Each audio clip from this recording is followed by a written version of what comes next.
let's get into the round of tips for round 13.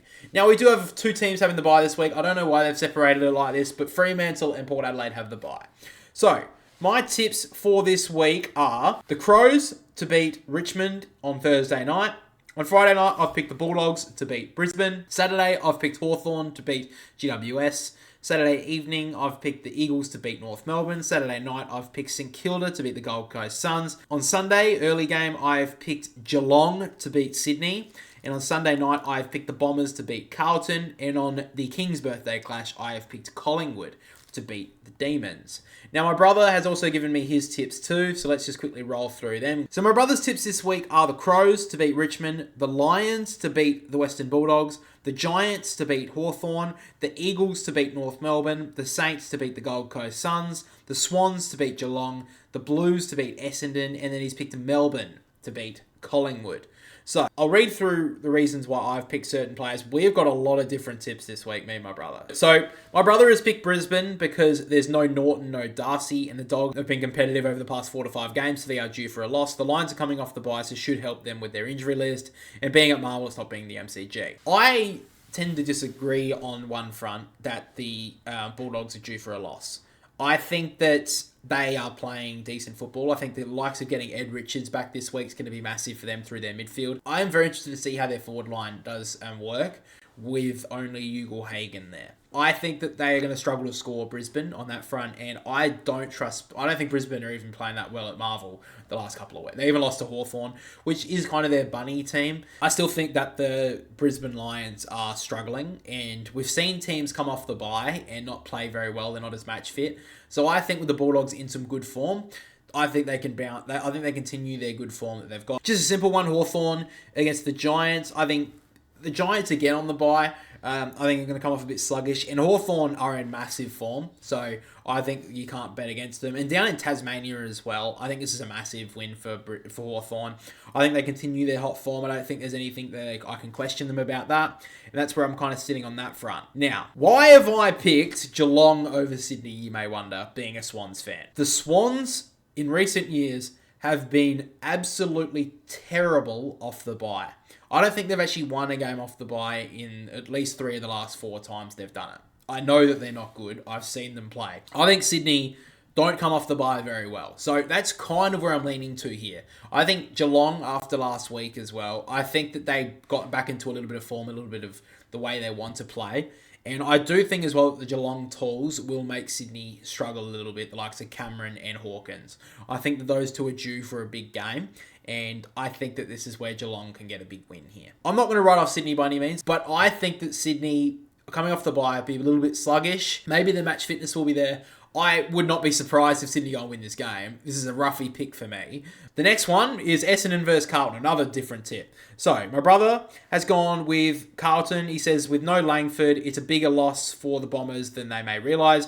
Cripps and Walsh are in good form. Sardan, McGovern back. They've looked very good and better defensively. I agree with that. The reason why I've gone the Bombers here is I kind of thought they were due for a loss, and the Gold Coast have been in good form up at home. The fact that Essendon now will kind of look at the issues that they do have. I think when you win a lot of games in a row, it does kind of paint over the cracks a little bit, cover the cracks up. So I do think there has been a couple of issues the last couple of weeks for the Bombers that they probably haven't addressed. I think it's their clearance game. They've kind of petered off a little bit. So I do think Essendon will try to address that a little bit more. Langford may be a big loss. I'm not too sure if he will be out. If he is out, that is a big loss. But I do think that Essendon are in very good form at the moment. I don't think that Carlton, I still don't trust them too much, to be honest with you.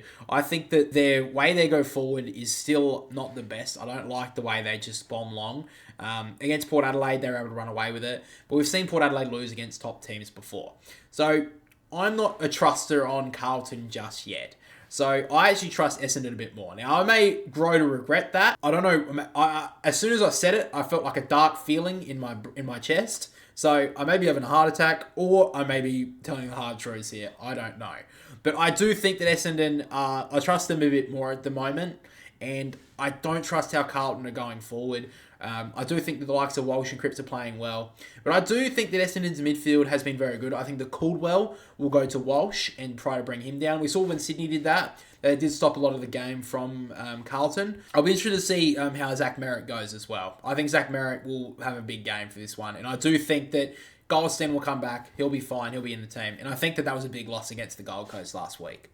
Now, to the last game. Collingwood versus Melbourne. What a game this is going to be. Collingwood with all the injuries. Melbourne with coming off a shocking loss. My brother's basically gone with Melbourne. They have to respond after that poor loss. I tend to agree. Collingwood's injuries, middle to long term. Can't see them winning this game with all their injury concerns. I still think Collingwood here on the fact that if they converted their chances in that first quarter against the Bulldogs, I think they would have won that game. Not to say that the misses that they had cost them, but on the fact that I think they would have had the momentum to continue with that form in that game.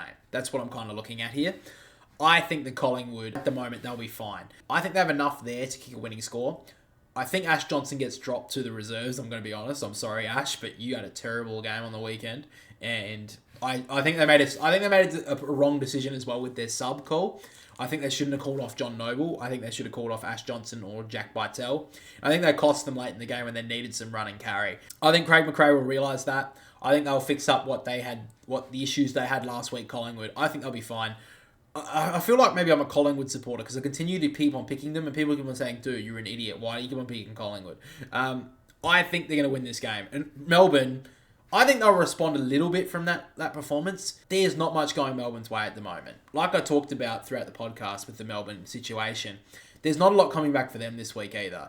And Stephen May will be able to patrol that back line. But I think their midfield's going to struggle here. I think with Collingwood's pace around the midfield as well, if Petrarca and Oliver, if they lose the ball outside the inner ring of the stoppage and it gets onto the outside, Collingwood will kill them. So that's kind of where I'm looking at for that one as well. I will just quickly take a look at the tipping league because I've got to take a look at that. Looking at it right now, Brendan S. still leads in the tipping comp. He sits on 74 tips, so he's doing really well. He got 4 last week. Looking at the highest tips this week though, 7 tips from Daniel. Congratulations to him. That's a massive round because a lot of people, this is a big round that some people fell off a bit. I was close to it until the last 4 games. Thank God I got those tips because I was in trouble. I fell down to 5th spot. Oh no, I only got 3 tips. Oh yeah, because how did I only get? Oh, I only got the last 3 tips. Sorry, there's 7 games this week. I'm an idiot. I only got 3, so I fell down quite a lot. My brother, he got 4. Daniel, congratulations. Got to say that again. 7 tips. He jumped up the ladder quite a bit there actually, but I got to talk about this. I'm sorry, Brooke, but 1 tip this week. How did you get 1? That means I think that means you tipped Geelong over Richmond, and that's it. I don't know if you can still view the tips. Or we can look at what you've done here, Brooke, because this is not good enough. You picked Port. Ooh, Port over Carlton. Yeah, I did that. Collingwood over Western Bulldogs. I did that too. Crows over Hawthorn. I did that too. West Coast over St Kilda. I did that too. Geelong, that's the one she did get. Melbourne over Fremantle. I can't believe so many people pick Melbourne over Fremantle. I thought that was almost a fucking gimme at this point. And then Essendon over Gold Coast.